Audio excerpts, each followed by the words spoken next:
Subscribe कीजिए हमारे channel को और इस बेल आइकन को ज़रूर दबाइएगा ताकि आप तक हमारे वीडियो पहुंचते रहे टाइम टू टाइम। और साथ ही साथ इस ज्वाइन बटन को दबा के हमारे मेंबरशिप के फ़ायदे आप ले सकते हैं।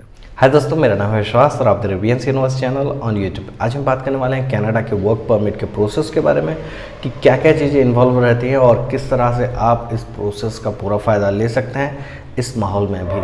So let's start the video.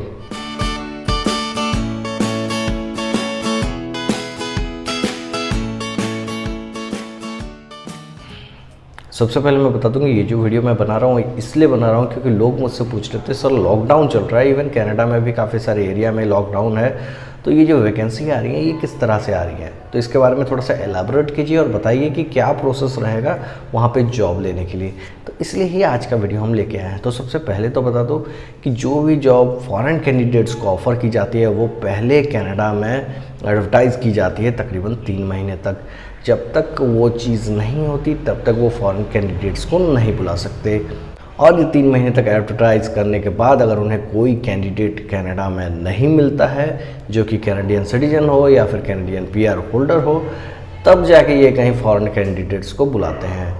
तो ऐसे एम्प्लॉयर जो लोग कि 3 महीने से एडवर्टाइज़ कर रहे थे और जिनके पास की कैंडिडेट की शॉर्टेज थी पहले से ही, लेकिन लॉकडाउन हो जाने के बाद से और ज़्यादा दिक्कत आ गई कि अब तो लोकल लोग और भी नहीं मिल रहे हैं। तो उसकी वजह से ये क्या कर रहे हैं कि फॉरेन कैंडिडेट्स को हायर करना चाहते हैं।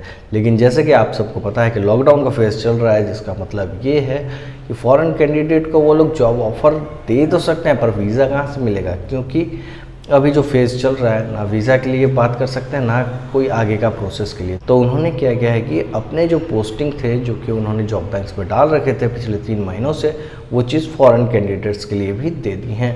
जिसका मतलब ये है कि वो लोग फॉरेन कैंडिडेट्स के सिर्फ रिज्यूम अभी एक्सेप्ट कर रहे हैं, ये नहीं कि वो जॉब ऑफ़र दे रहे हैं।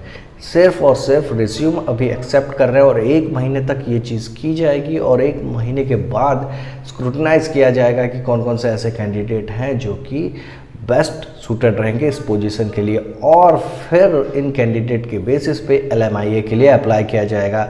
LMIA के लिए जब अप्लाई किया जाएगा देन वो ये देखते हैं कि ये जो बेस्ट कैंडिडेट उन्होंने दिया है, एम्प्लॉयर ने दिया है, इसके हिसाब से क्या कनाडा में कोई दूसरा कैंडिडेट नहीं था, जिसके बाद ही LMIA जनरेट किया जाता है। और फिर ये जो LMIA है ये जो है सिलेक्टेड कैंडिडेट के पास पहुँचाया जाता है और LMIA मिलने के बाद ही आप जो है वर्क परमिट के लिए अप्लाई कर सकते हैं। विदाउट LMIA कुछ जो ऑक्यूपेशन है वो है, बट मैक्सिमम ऑक्यूपेशन के लिए LMIA कंपलसरी होता है।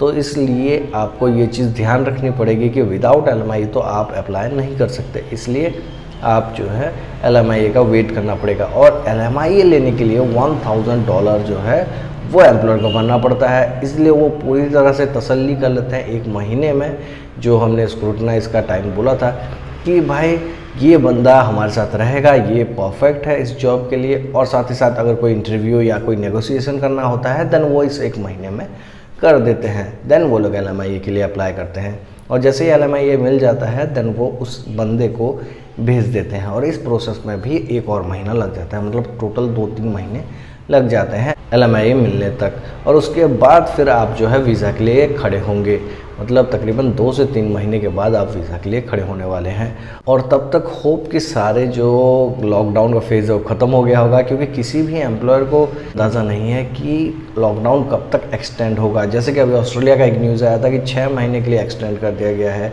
तो कोई भी एम्प्लॉयर अभी इस स्टेज में नहीं है कि वो प्रिडिक्ट कर सके कि कब तक ये जो लॉकडाउन का फेज़ ख़त्म होगा। जैसे गवर्नमेंट कहती है कि नेक्स्ट महीने शायद लॉकडाउन ख़त्म होगा, देन वो लोग उसी एजम्पशन से चलते हैं कि लॉकडाउन जो है वो नेक्स्ट मंथ ख़त्म हो जाएगा। अगर गवर्नमेंट उसे एक्सटेंड कर देती है देन एम्प्लॉयर के लिए प्रॉब्लम क्रिएट हो जाती है। जैसे कि हमारी ही एग्जांपल अगर आप ले लें, देन हमने स्टार्टिंग में सोचा था कि सिर्फ और सिर्फ 21 दिन के लिए जो है ये लॉकडाउन हो रहा है और उसके बाद फिर हम अपना जो है कंसल्टेंसी का काम फिर से स्टार्ट करेंगे और फिर से अहमदाबाद अप डाउन होगा। लेकिन जो प्रेजेंट सिनेरियो है अहमदाबाद जाने के तो मैं सोच भी नहीं रहा हूँ, क्योंकि काफ़ी सारे वहाँ पे केसेस हैं, तो जिसकी वजह से अभी कैसा कि लॉकडाउन एक्सटेंड हो गया है 17 मई तक, तो वो उस हिसाब से देखें देन हमारी भी प्लानिंग धरी की धरी रह जाती है।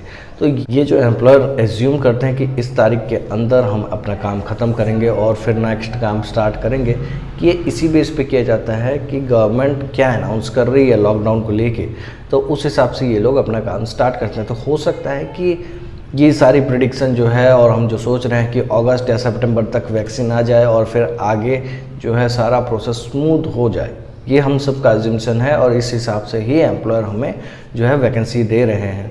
अगर नहीं होता देन मैं हमेशा अपने वीडियो में बोल रहा हूँ कि अगर तब तक सारी चीज़ें नॉर्मल नहीं होती देन सोच लीजिए कि ये अपॉर्चुनिटी आपके हाथ से निकल गई, क्योंकि लॉकडाउन अगर रहा देन वो आपको बुला नहीं सकते। ठीक है, तो होप कीजिए कि अगस्त या सितंबर या फिर अक्टूबर तक ये जो वैक्सीन का हम इंतज़ार कर रहे हैं वो आ जाए और सारी चीज़ें नॉर्मल हो जाए, और जिस जॉब के लिए आप लोगों ने अभी अप्लाई किया है पिछले 2-3 हफ्तों से, उसके रिजल्ट जब तक आए तब तक ये सारी सिचुएशन नॉर्मल हो जाए और आप वीज़ा के लिए खड़े हो सके। और एक चीज़ यहाँ पे बता दूँ कि LMI मिल जाने का मतलब ये नहीं है कि आपको वीज़ा मिल ही जाएगा। काफ़ी सारे लोगों को LMI मिल भी जाता है और फिर भी वीज़ा रिजेक्शन आता है। तो डिपेंड करता है कि आपकी प्रोफाइल कैसी है, और कंपनी जो कि आपको हायर कर रही है उनका ट्रैक रिकॉर्ड भी इसमें काफ़ी ज़्यादा इंपॉर्टेंट रोल प्ले करता है। तो ये सारी चीज़ें भी ध्यान रखनी पड़ेंगी।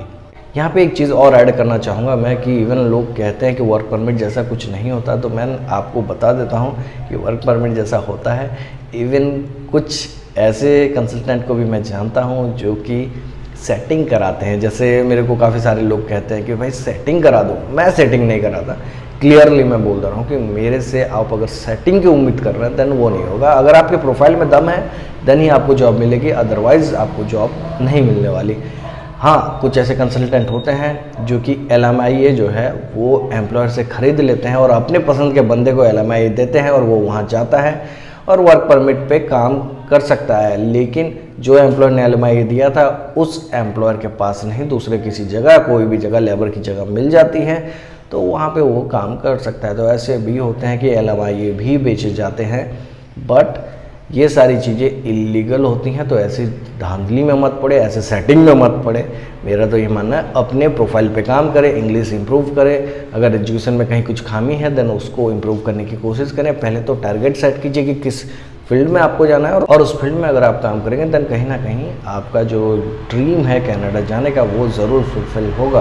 तो अपनी प्रोफाइल पे काम कीजिए, सेटिंग पे ज़्यादा ध्यान मत दीजिए। तो ये मेरा एक क्या सुझाव है, तो मानना ना मानना आपके ऊपर है। सो ये था आज का हमारा वीडियो। अगर आपको ये वीडियो अच्छा लगा है तो लाइक बटन ज़रूर क्लिक कीजिएगा, और साथ ही साथ हमारे चैनल को अगर अब तक सब्सक्राइब नहीं किया है तो सब्सक्राइब करते हुए जाइएगा। दिस इज विश्वास साइनिंग ऑफ, स्टे कनेक्टेड।